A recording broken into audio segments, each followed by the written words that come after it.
Good day. I am Rowena Torres of Dr. Juan G. Nolasco High School. Welcome to my grade 8 health class. Today, we're going to discuss one of the most sensitive issues of our youth today, the sexually transmitted infection or STI. At the end of this session, you will understand the concept of gender and human sexuality, especially the sexually transmitted infection, and discuss the signs, symptoms, and effects of it.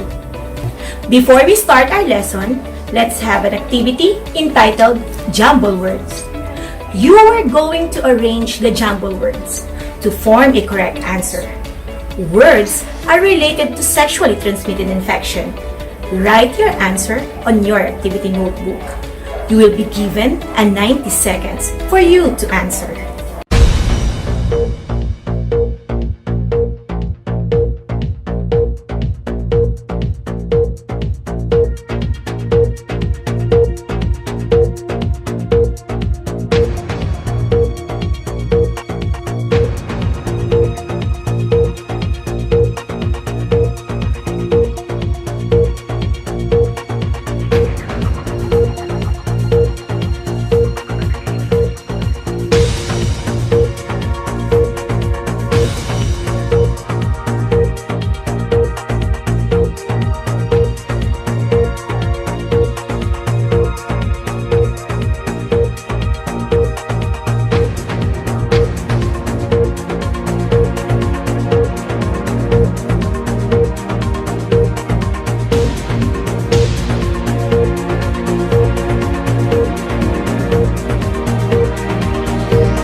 Time's up! Let us check your answer. Number 1 is STI. Number 2 is bacteria. Number 3 is viruses. Number 4 is AIDS or HIV. And number 5 is abstinence. Who got the perfect score? Excellent!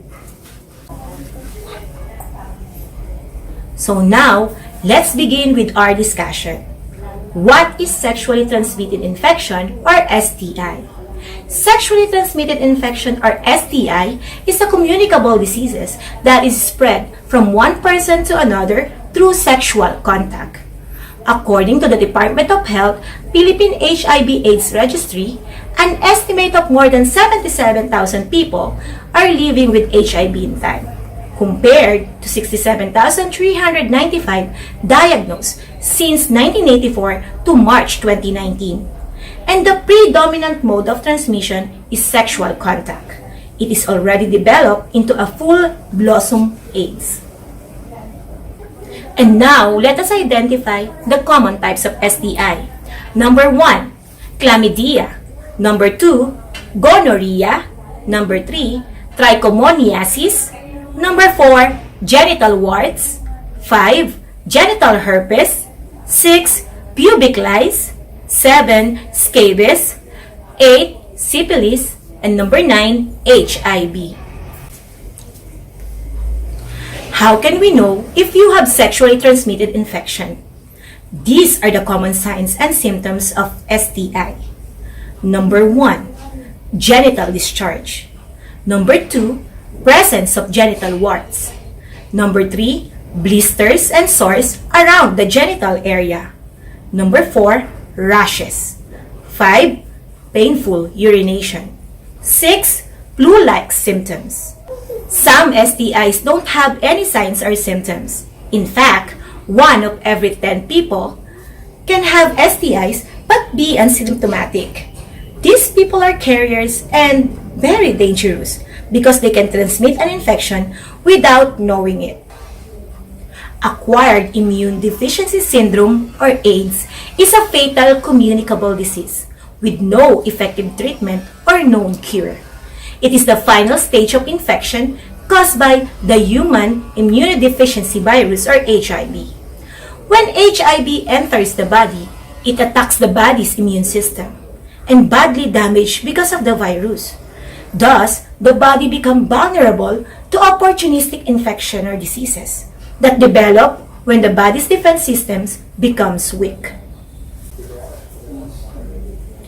Early symptoms of infection with HIV includes number 1, rash, number 2, sore throat, number 3, fever, and number 4, tiredness. HIV must enter into the person's bloodstream to infect the person. It has been found in many body fluids, including blood, semen, vaginal fluid, and breast milk of an infected person. Nearly everyone with HIV develop AIDS, and people with AIDS cannot fight off diseases that a healthy people could easily resist because AIDS has no cure. People with AIDS eventually die from one of these diseases. The only certain way to prevent and keep from catching this is abstinence. Sexual abstinence is the deliberate choice to refrain from all the sexual activity. Sexual transmitted infection can be avoided by number 1, keeping fit.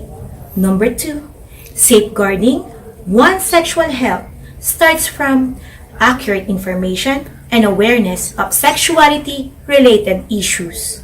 Number 3, sexual transmitted infection could be completely eradicated if people practice wise decision-making skills and firmly saying no to risky sexual behavior. And number 4, the best way a teenager can prevent sexually related problems is through sexual abstinence. Abstinence is refraining completely from sexual relation with other people. To sum it up, a person who has sexual relationship with someone who is infected can get one or more of these diseases. STI are transmitted through the exchange of fluids during sexual intercourse. These infections are commonly caused by bacteria and viruses.